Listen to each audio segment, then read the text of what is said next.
hidden within all of the storms of your life is the peace that you desire. Dr. Wan Dayer presents a new interpretation of an ancient wisdom text, the Tao Te Ching. Many people call this a manual for achieving a way of life that literally guarantees integrity, joy, peace, and balance in our life.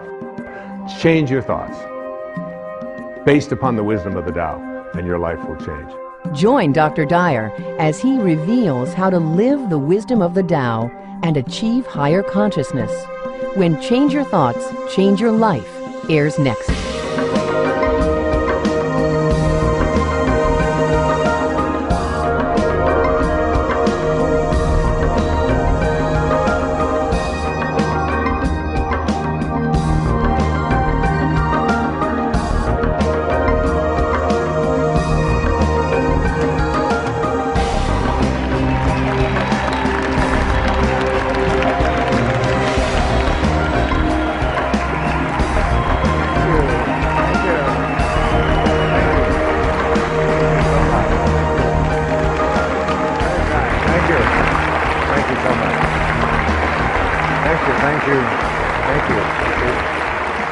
Please, thank you so much.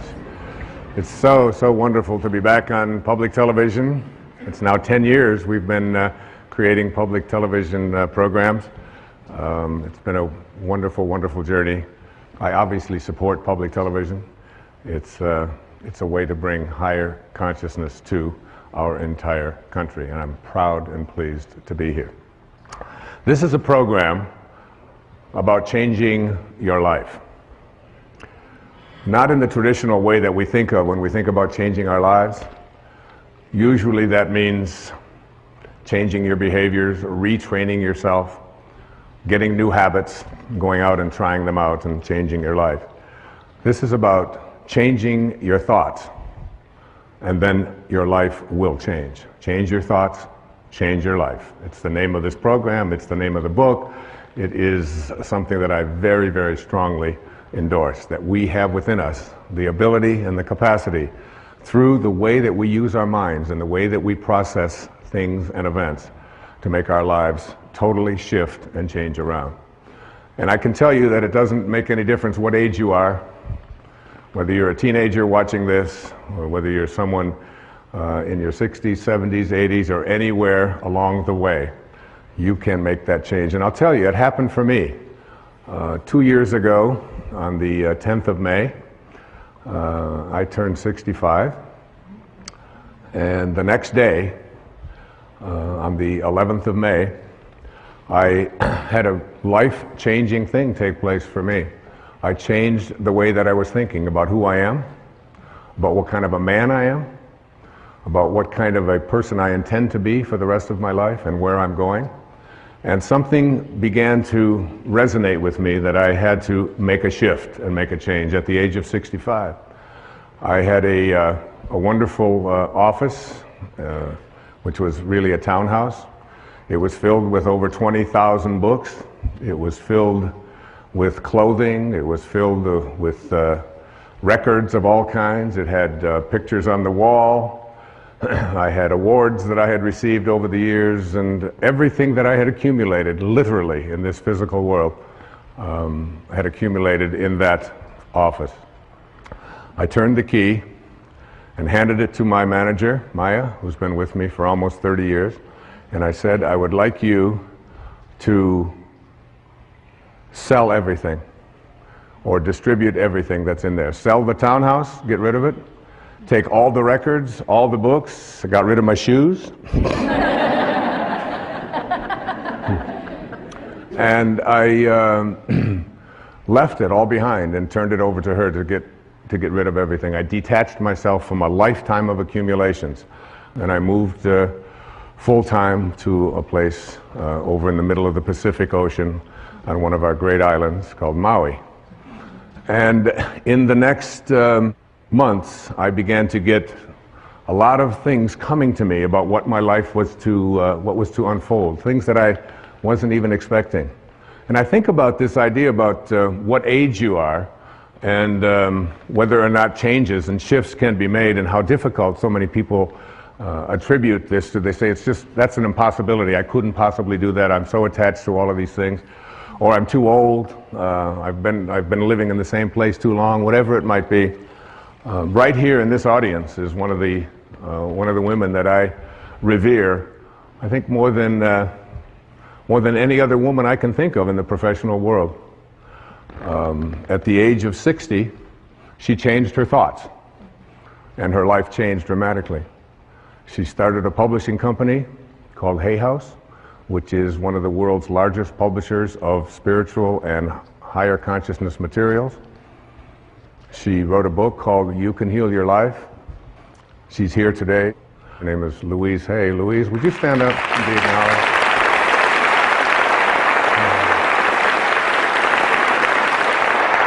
Thank you for that. Louise, with a great number of people from all over the world, just celebrated her 80th birthday. So,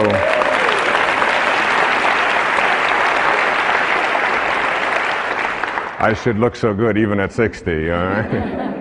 And I'm just so deeply honored that you're here, dear. Thank you. What happened for me in the next few months was absolutely life-changing. I had a friend tell me who was severely addicted to all kinds of drugs and alcohol, who was basically very close to death. He refused all kinds of treatment. He wouldn't go through the programs and so on. But he read a book, and the book was called the Tao Te Ching. The Tao Te Ching. T-A-O-T-E-C-H-I-N-G. Tao Te Ching. Tao in ancient Chinese means the way, the great way. Te is the term that means the application of or the virtue of. And Qing, in ancient Chinese, means book. So it's the book for applying the virtue of living the way. That's what this book means. And he told me that, and I thought, I've heard of the Tao Te Ching, I've heard of Taoism, I'm familiar with that. I had read about it when I was in college. I'd even lectured a little bit about it when I was teaching at a university in New York City, at St. John's University. It was something that I had sort of a cursory awareness of. But it wasn't something that I was really profoundly interested in.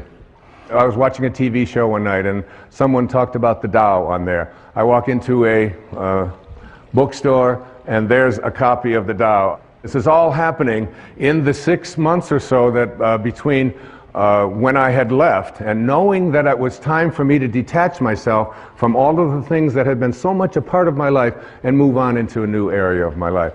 So I couldn't resist it any longer, and I said, I really want to read the Tao, and I'm going to take the next year, a full year, and in that year, what I would like to do is I would like to read each verse. There are 81 verses in the Tao Te Ching. You can read it in an afternoon, but you can study it for a lifetime. And in the studying of this, I said I would like to just take those 365 days for the next year, and in every 4 days, I am going to read one verse. Some of them are only 4 lines long. Some of them are 12, 16 lines long. I'm going to create for myself a way of seeing if I can live this Tao.